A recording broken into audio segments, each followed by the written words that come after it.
Welcome to Geeks 4x4, and today I'm going to show you exactly how to install ball joint deletes on an 05 Plus Dana 60 front axle. Yes, as you can tell, I'm sweating and tired, and I've already been working on this. I have the driver's side done, and I feel like I needed that to be able to show you guys what we're doing. But man, this stuff is nice, and I am excited to show you guys exactly how to set this stuff up. So let me show you what we're working with. And I'm going to start from when the knuckle is on the bench. So if you don't know how to pull ball joints out, you don't know how to do all that stuff, probably shouldn't be doing this install. I'm just using a Harbor Freight kit, so that's all working just fine. And yeah, let me show you what we got. All right, so these are the American Iron Off-Road ball joint deletes. It comes in the little box here, and here is the actual parts here. So here's a factory ball joint and upper sleeve to adjust the camber, and then here's a factory lower ball joint. Here's the replacement. This whole stud and everything is one piece. Super nice, guys. And then it's got a new clamp clip here, clippity clip. And then this is the upper. And the upper's got a big bolt through it, and it has the sleeve. I got the 1.5 degree change, which is good because my thing already had 0.4 degrees of camber added to it. But so what I'm doing, the way I'm gonna install them, I'm gonna have 0.5 added to the camber and 1 degree added to the caster. None of that matters when you press all of this in, which is awesome. So you're just gonna press the bearing sleeves in to your knuckle, and then everything goes on the seat. So pretty dang straightforward and easy. I'm gonna show you guys some tips and show you what I've learned doing a couple of them. Maddox ball joint kit, that's what I'm using. And so let's get going, put these things in the knuckle, and get them installed. Alrighty, so here we go, putting these things in. I've got this all torn apart, comes apart just like this. Got a nut on the top of it. And then you're going to press in, you can see the ring clip, and this is a milled edge. So you're pressing it in from there. The cool part about this is that it doesn't matter which one you do first. I actually did the upper first last time. This time I'm going to do the lower first and go in this direction. You want to press from the outer. You don't want to press on the bearing, obviously. You want to press out here. And so the way that this thing sits, it sits perfectly out here in this cup. Doesn't hit the bearing. So that is awesome. Now you get to watch me struggle to put the clamp together because I just always struggle with it. I don't know, why, but getting these things set up, I need one more hand, I think, is the answer. And I don't have one more hand.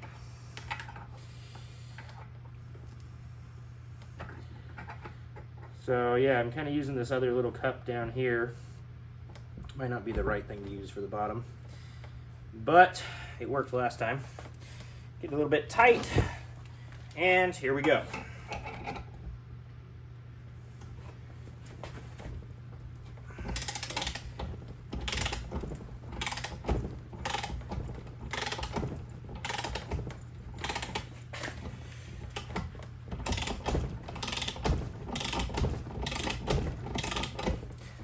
See that thing going in, but it's going in real nice.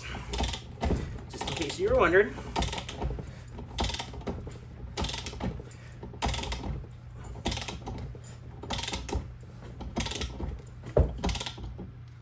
Alright, so I'm getting tight here, which means I'm probably hitting my little thing.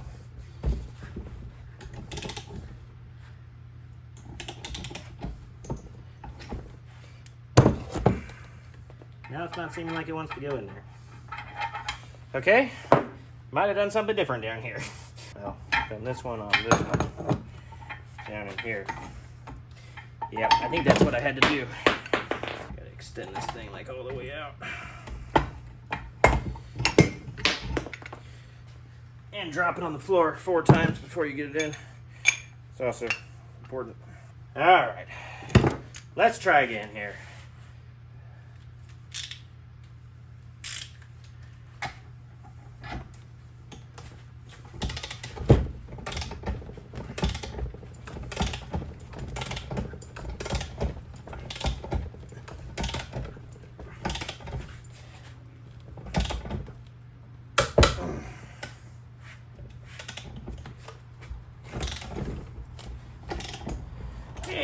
seated. So there's that guy. And then take the snap ring, some pliers, snap ring pliers. Doesn't like these small ones, it keeps sliding up them. He likes my big snap ring pliers better.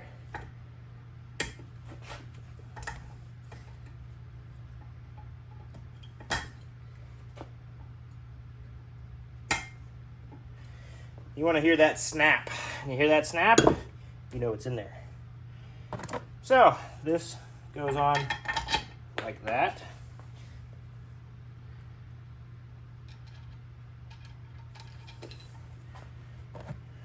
This end here goes up into the C, and that's what we got.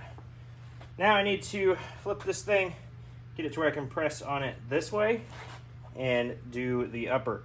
Like I said, normally with a ball joint, you'd want to do the upper first.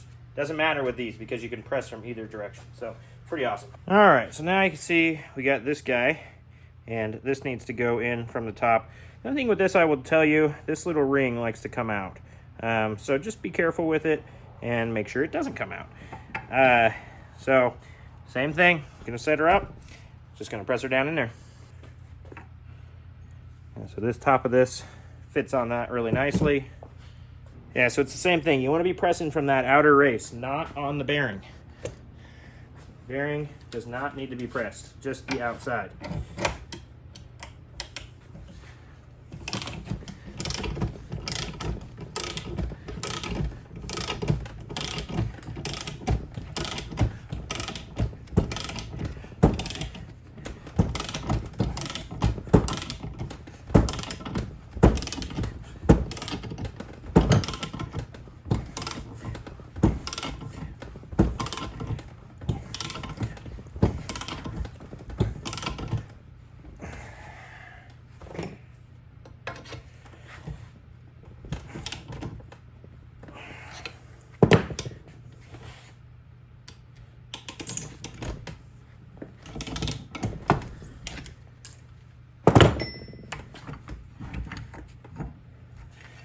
And just like that, we have the setup. So this is what it's going to look like in the C. So this is our adjustment sleeve. This is a stud that gets put into the C, and that's where we're at. All right, so now we moved over to the C here, and the first thing you're going to do is put in this setup. So this comes off. You need to put some Loctite on this. Hope I have it right here. All right, we got some Loctite. We want Loctite on everything, and I don't blame them. So, Loctite, bolt, nut, cool thing that they built. Pretty rad. I might actually put Loctite inside the nut because I went too low with that Loctite.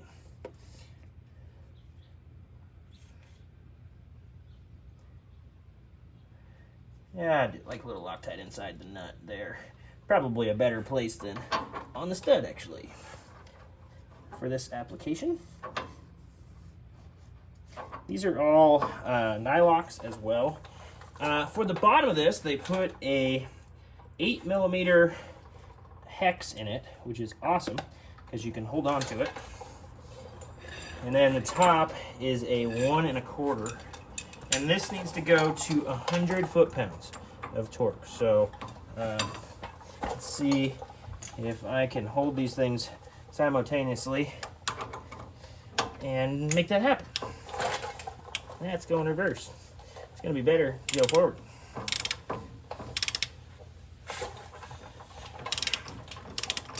And you don't want to spin the taper in the hole. It's the other thing that they don't want you to do. So you really shouldn't counter, just come and hold it directly still with your 8mm and let the top do the work here.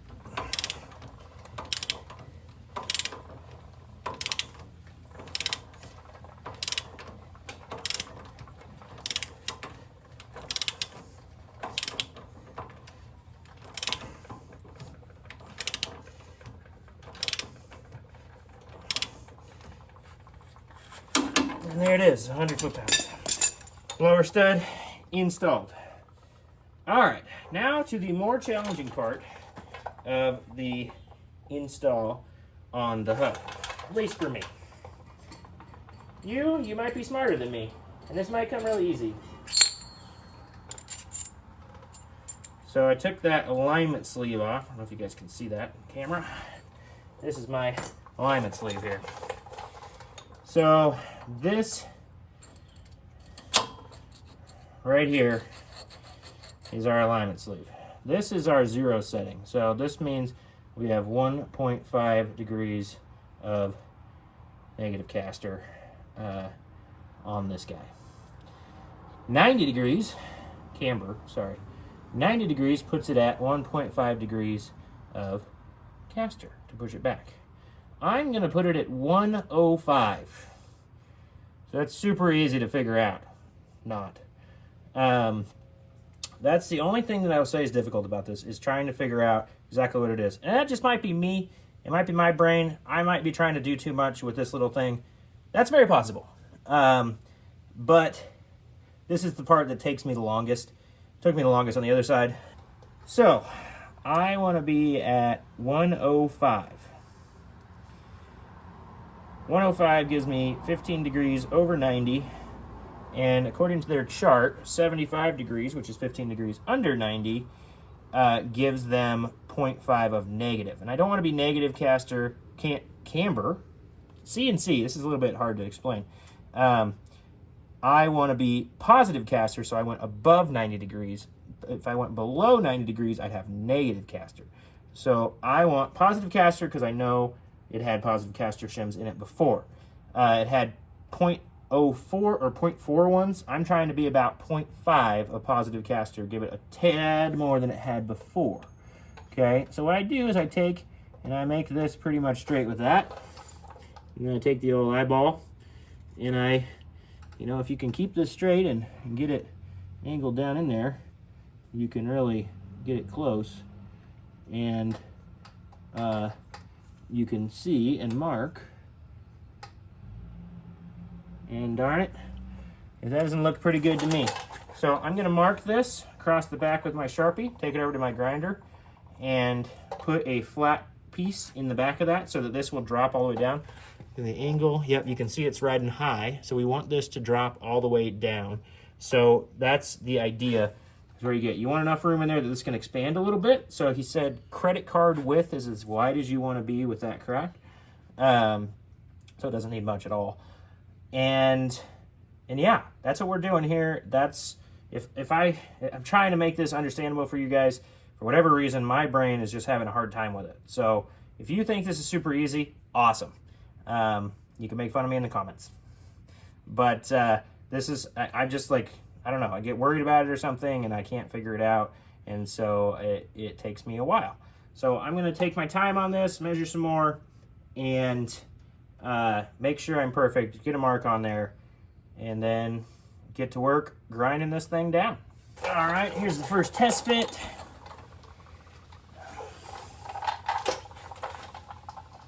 Got some more grinding to do. Take it slow. Don't try and take this all in one swing. It also gets really hot, so for me, I gotta let it sit for a little bit because it's burning me through the gloves. But yeah, there's my first swing at it. Got to go a little bit deeper there. Alrighty, so test fitted a couple times, kept going back and grinding, and here's what we got.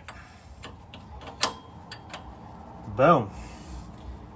Freaking awesome. Down in there, caster going backwards, and the camber going outwards. But this looks really sweet. Alrighty, so the next thing they say to do is pack these bearings with some grease. Now, the bearings itself are actually packed, okay? All you are packing is you're trying to make sure that there's no water that gets in. So you want to pack around this seal. So I just put a nice layer around the tops of each of these, and that actually also helps hold this in. So I've got one for each. Got a top and a bottom one, and I hope I didn't just screw them up. Anyway, my trusty packet of grease. Yes, it's from my grease gun. Yes, it should be in there. But I'm just putting putting a nice amount in there. Make sure that this stays. Did I just push it all the way through? Yeah. Okay. That this stays nice and dry. No moisture wants to get in there. Got that one. Take and put the seal in.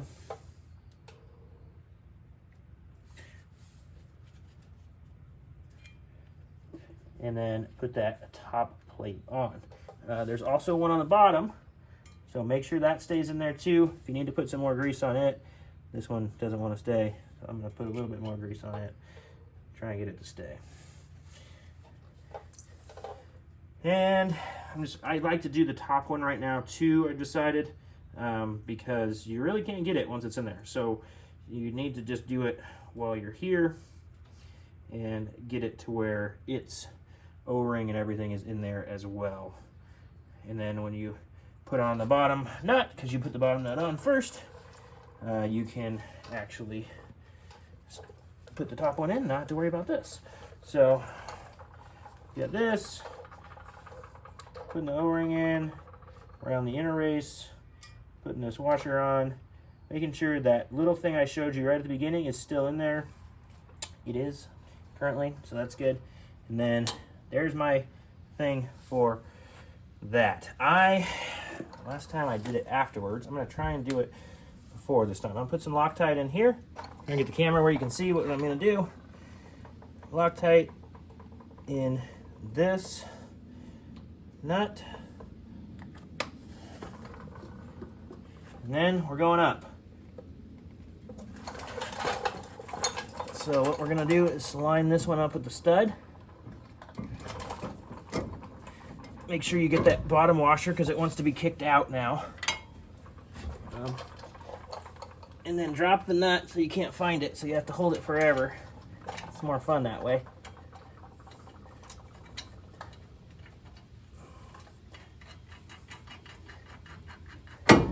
Okay.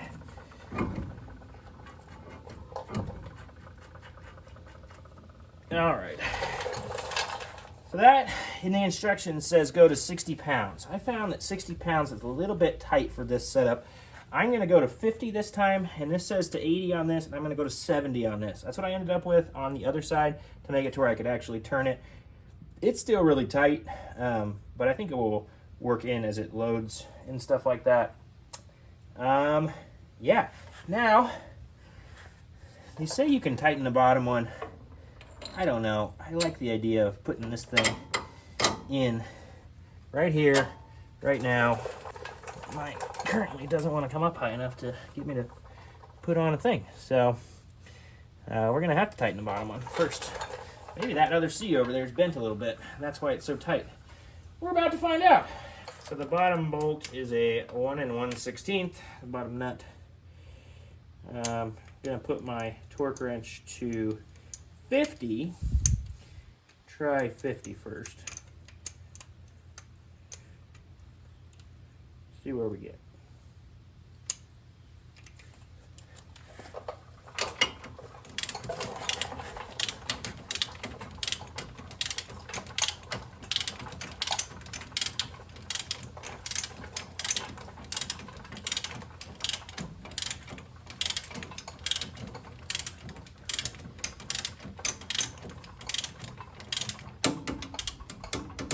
All right, there's 50. I brought it right up to where this can go on, no problem. Make sure you have that inner thing I showed you at the beginning still in there after you put this bolt in. These are important things. All right, now I'll take your H19 or 3/4 bar. I'm using a 3/4 wrench on it.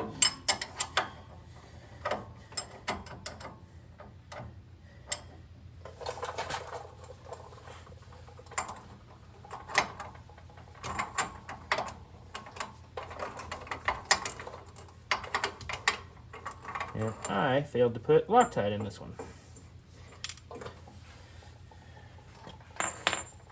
Don't be like me and do things twice, garage. do things once. Put Loctite on it at the beginning. Okay. Lock them tight.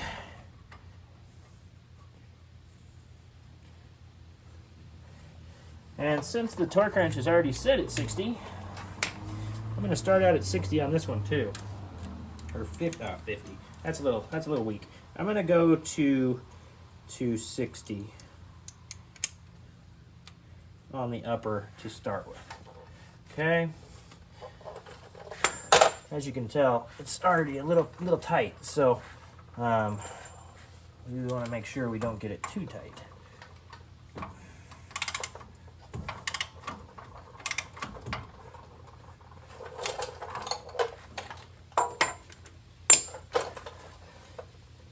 The thing is, if you have a little bit of motion in your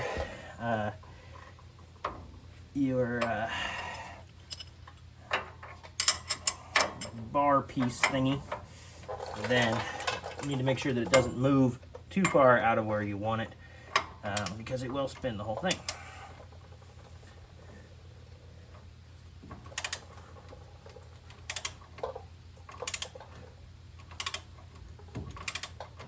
Luckily this one I got nice and tight, so as it sucks itself in,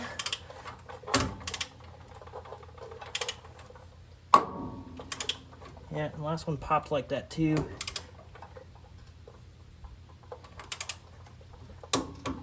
Alright, there's 60 pounds.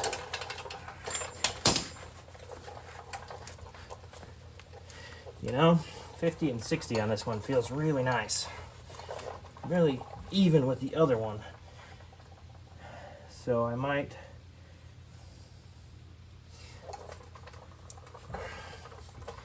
go with that. It's 60 on the top, 50 on the bottom.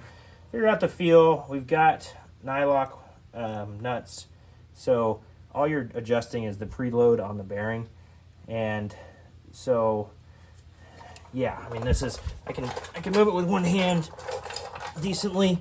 It's pretty tight, but two hands makes a pretty nice steering turn out of it. So I think I'm gonna go with that. I don't know. Maybe I'm gonna try 70 on the top. If I need to, I'll loosen it back up. Then I'm even. Both sides, which would be nice.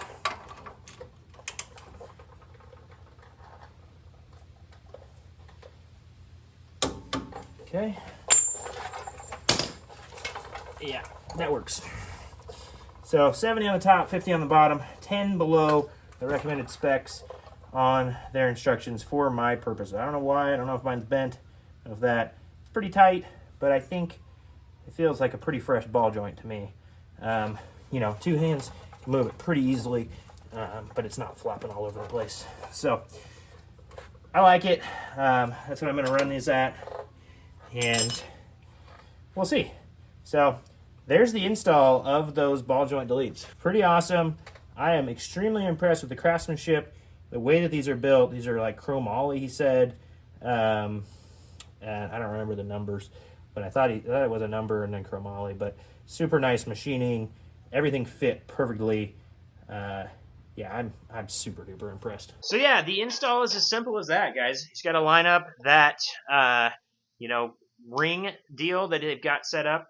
And I don't know, I think, one of my recommendations for the company American Iron might be to sell some of those in preset increments. It doesn't really matter, but it might be nice to have some that we didn't have to grind. But, that's just me being lazy. But I am so stinking impressed with the way that these things are. They're going to add strength to the Bob Excursion, and they're going to get rid of everything to do with ball joints, which is awesome because I'm always killing ball joints. So I'm so happy with the way that they came out, and I'm excited to put these to the test on the trails at Trail Hero this coming week and show you guys everything that we've been doing to this truck, and excited to put it to the test. So check out American Iron Off-Road. I will put a link in the description to this exact product that I use for the 05 Super Duty axle. Yeah, stay tuned if you want to know how they hold up. I'm really impressed so far. I'm really excited. Hey, wait. Don't forget to subscribe. I mean, you're on YouTube. I mean, that's how YouTube works. You watch a video, you subscribe to somebody like me, even though you don't like me, and then you watch me again someday, maybe. This is the Bob Excursion. It's cool. You should subscribe. Bye.